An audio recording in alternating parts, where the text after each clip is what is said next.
Appreciate Diz for coming by. I appreciate You're you. the fucking man as always. Doing big stuff all around the world. Yeah, man. You'll be seeing a Tom Cruise mom shoes. Hey, that shit is so. The greatest first round of all time. Let's be honest. What a just praise Jesus. Like iconic moment that like just doesn't go away. Like Tom Cruise mom shoes relevant 12, 13 years later in a chat. He crashed you in the clouds, dog. Oh man, that line.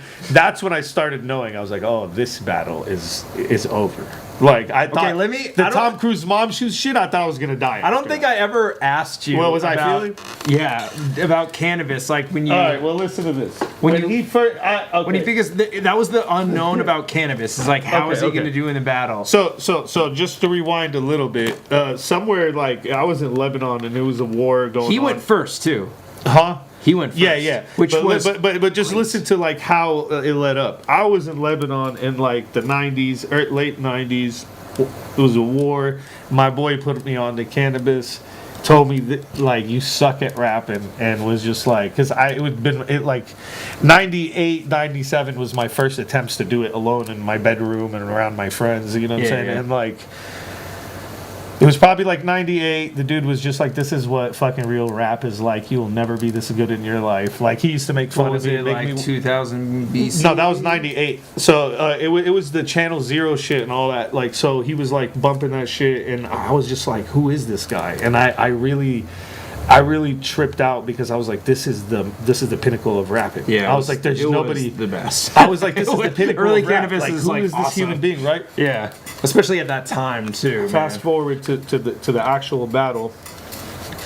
So, over a decade has passed since I was a child that got introduced to fucking Canibus. To be precise, 13 years later. You know what I mean? After that moment that I had in Lebanon, you know what I mean? Yeah. So 13 years. It took 13 years to get to him and stand in front of him, which is mind-blowing to me because he was just a thought in a room that, like, in my brain was like, I wish I could, like, battle someone like this. Like, even though I was not a battle rapper. Yeah.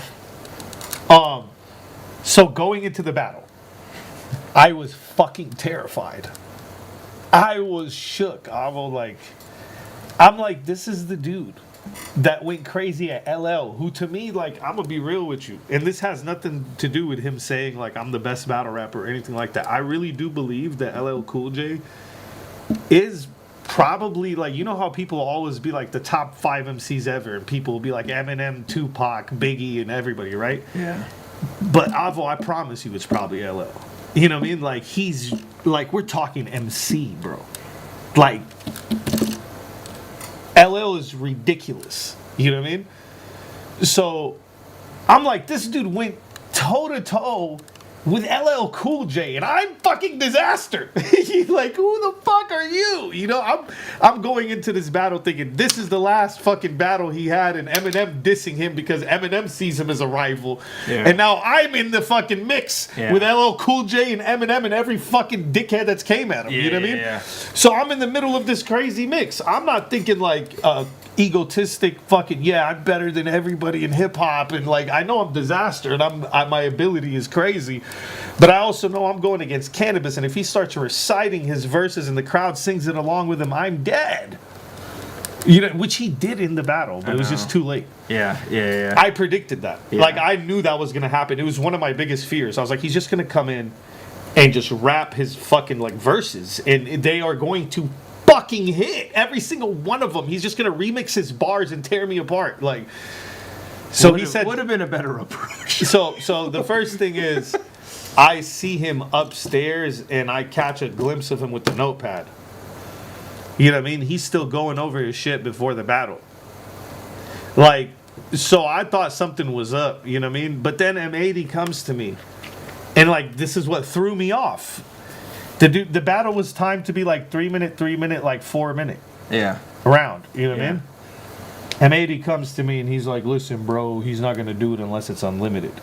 And like, I'm feeling like, oh, so they're trying to trap me before the battle. You know what I mean? Like, they try to catch me off guard. He's super ready, but he really wanted unlimited, not structured, because he knew he didn't have his shit down, and he just wanted to have his time with it. I think that's the reason why they decided that. Yeah. I asked his manager at the time, I was like, "Are you sure you want to fucking do that?" Because look who they're asking.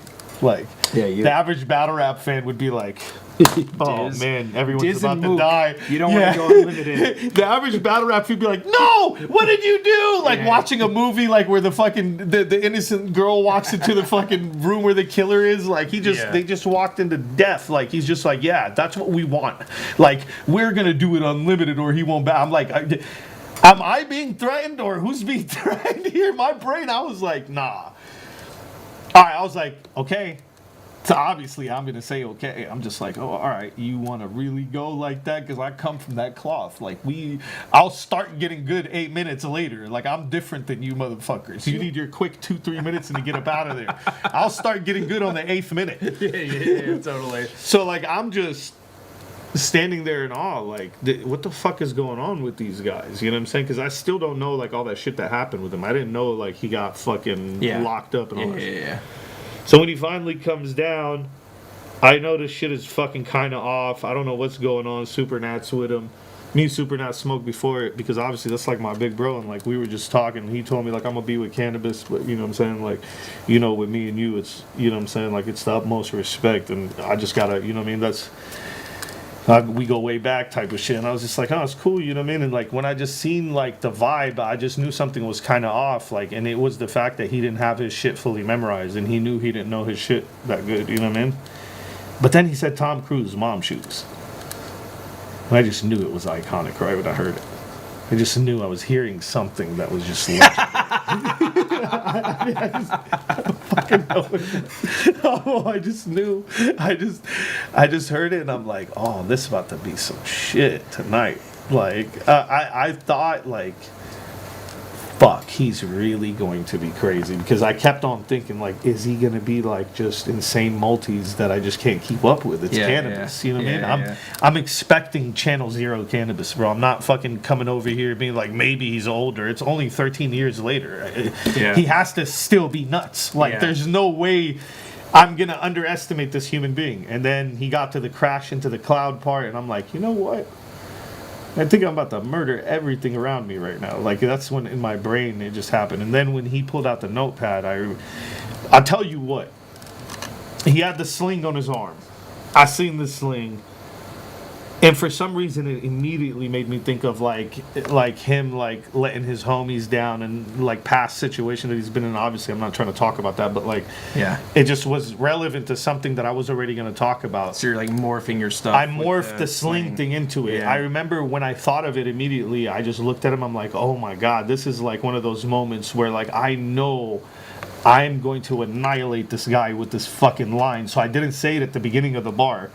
Like, I'm like thinking of it throughout the round. Yeah. And I finally finish off the round with it, right, Avo? That was your third, right? It was my second. It was the end of my second. Was that also the dog to sleep? Putting my own dog to sleep? Yeah, it was the same. It was the same fucking round, I think. And I just remember saying the sling thing to him, and I just remember looking at him, and I'm like, he's not going to rap. Like, something in my brain was like, it felt... He's gonna choke. And, bro, no, there was just the craziest, it was like hip-hop magic, because I knew we were in the second round, and I knocked him out. Like, it was a second-round knockout. It was like, in my brain, I'm like, what is this that I'm being... What am I a part of right now? Like, he had the second-round knockout song, got into a battle, and had a second-round knockout, but, like, while it's happening, I somehow predicted in my brain, it's almost like I skipped, like, 10 seconds into the future. Like, my brain time skipped, like that fucking dickhead, what's his name, Hit from fucking Dragon Ball. Yeah. My brain time skipped, and I basically saw him not rapping. And then when he started doing it, I was like, what the fuck? Like, I was mind blown. And then he said, like, yo, hand me my notepad. And I was like, no. And I started saying that to him. You could see me talking under my breath, don't do it, don't do it. I'm like, don't do it, bro, don't do it. Because in my mind, I'm like, bro, you'll do good as long as you don't grab that notepad. Yeah. And he grabbed it anyways, bro. And I seen the look on Supernat's face when he told him, like, he's just like, nah, bro. Like, and because he knew, like, look who he told. Like, look who he fucking turned around. Look who was behind him. Like, when he turned around and said, hand me my notepad. Yeah, that's super nice. It was super nice, Yeah, bro. freestyle god. The freestyle the freestyle pinnacle of the universe is standing behind you the moment you're like, let me get my notepad. So crazy. The amount of poetry that was happening in that fucking moment and the energy that I was feeling was mind-blowing. And then to see Busta Rhymes and everybody like commenting about the battle later, so I was just like, oh yeah. It's like on MTV. Yeah, I would, bro. Notepad. This shit was everywhere. That's why, like, when I look at battle rap, like right now, I feel like that's what we're missing. Like, we haven't had breakthroughs like that in a long time. Yeah, it doesn't. and we need it again. Culture, for sure. I tried it with Crooked Eye, man. It's just money that is the reason why I never went through. Yeah, You know what I mean, I think that battle is different than the Canibus one, but I think the Canibus one, honestly, I think it sucks for Canibus, and I wish it didn't go that way because I don't like to see people do bad in their art. But it did make the battle better. That happened. He definitely made it an insane You did spectacle. so well. Too. Yeah. It's not like you were just there and Correct. Canibus was doing crazy Yeah. shit. It's like you did exceptionally good. Yeah. Probably one of your best performances. Yeah, I feel like, but I personally don't like it. I don't like my Canibus performance because I feel like I'm too fast in it. But that's just my personal preference. Yeah, Most I get people it. tell me they love it. I It just is- think I'm rapping too fast. I It think is incredible. I think if I didn't rap as fast as I did, people would actually heard a lot of the shit that I was saying, which was nuts. But like, I rushed through my shit too much, and it's part of the learning process, bro. Yeah. 2012, You were just so you know what I'm focused, saying? dude. That was like what was so impressive to me about that battle at the beginning when you like put your fist up and you're just like super like. Oh yeah. It's almost like in Fist of the North Star where it's like. But this is like the Dragon Like, Ball shit we were just talking shit about. No, it's like around the you. Dragon Ball shit. Like I was showing up like Yeah. on some Vegeta shit. But it was really cool because most people would be like overwhelmed with that much pressure, like battling somebody. This was the first big celebrity battle. It was Canibus. Correct. And, yeah. and he for, got for paid battle rap. for Yeah, battle like rap. I mean, he got paid a obviously, fuck ton too. So it was like everything was so just big, and it was also one of the first pay-per-views. And it was the ending of Grind Time too. Yes, the ending of the Grind beginning Time, of like King of the Dots take off, jump you know what I off. mean? Everything was crazy about. The whole world was watching you live, and it's just like the amount of It's pressure. when we shifted dude. our energy from like America and Grind Time to putting in work with Canada and Toronto, and we merged with the Canadians almost. You know what I mean? That's why Yeah. they're like family to us, because so early on we actually shared a fucking path together. You know what I'm saying? So like we're inseparable from the motherfuckers, and it's cool because they really fucking put on, man. Like, you know what I mean? Yeah. We gotta, it's not the American thing to cheer Canada, but for us in battle rap, they just have done enough to where we respect them. Like the average American population could think what they want, Canada and Greenland being a part of our shit, or a 51st state, or whatever these fucking idiots think. Come every on. week. But Yes. Poutine and fucking whatever, and fucking huskies and igloos, like how like Americans see Canada, like we Yeah. don't see the shit like Yeah, that yeah, because yeah. we know they're part of our shit, and Yeah. like, you know what I'm saying, they got some real shit, and they're responsible for some fucking huge moments in this game, and they're inseparable from the legacy of the shit. Yeah. You know what I mean? Yeah, 100%. I just wanted to crack that open with you. We'll get plenty more like behind the scenes with Diz.